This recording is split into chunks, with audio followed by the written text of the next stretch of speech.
He scrambled for anything he could use as a weapon, a bench, a chair, anything. Salen's hand closed around a bottle and he rolled to his feet, straining with his ears to locate the enemy he could not see. He swung the bottle wildly in the darkness that enveloped him, hoping against hope that it would connect. The bottle was nothing compared to a sword or a club, but it would have to do, and if he got lucky, then...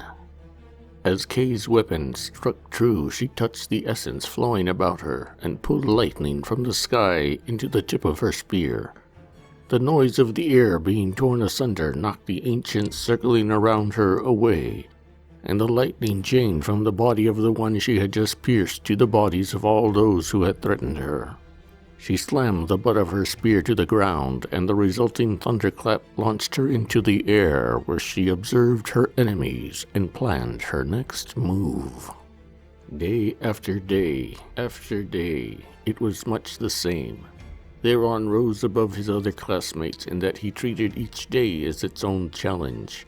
Each day he rose with a fire of competition in his belly, willing himself to be stronger, faster, smarter than all the rest. It was in this determination to overcome the day rather than simply face it that he learned the lessons that each day brought, however similar those days had been.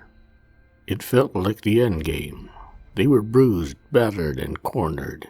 It didn't appear likely that any of them would make it out of here alive, but they were determined that as they had lived together, the first light would fall together.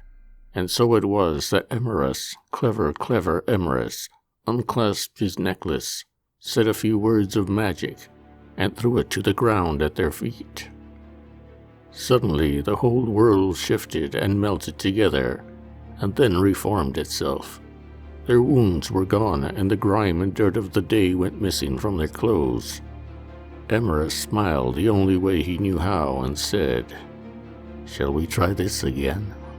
Champions are too common creatures these days. When a champion is bested, they cede their title to the ones who bested them, and so on, and so on.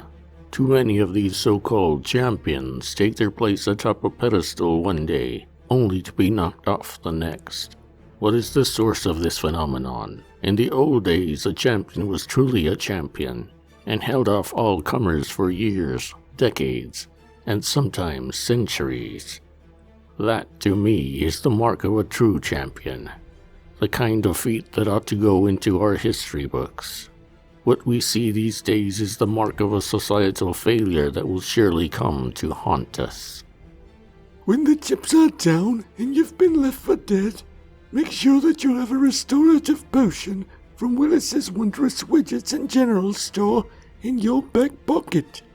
It will close those wounds, get you back on your feet, and keep that pesky death at the doorstep for a little while longer. Need a cleric? Don't go to the temple. Come on down to Willis's Wondrous Widgets and General Store. We have restoratives of all shapes and sizes, perfect for any mishap, mistake, or missteps. Remember, when you can't count on your friends to help you, count on Willis's Wondrous Widgets and General Store. This was new, though in hindsight it was a wonder no one had come up with the idea sooner. The fundamentals were simple. Instead of throwing a glass container full of dragon fire, which was dangerous even in the best of circumstances, launch it safely from the hardened tube that could take an errant explosion or two.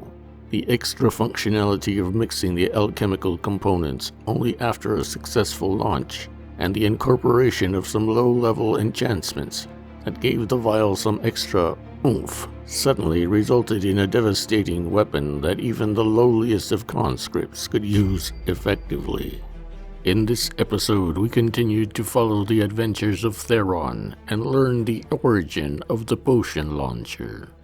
Stay with us as we unravel more of the lore of Ashes of Creation Apocalypse by subscribing below.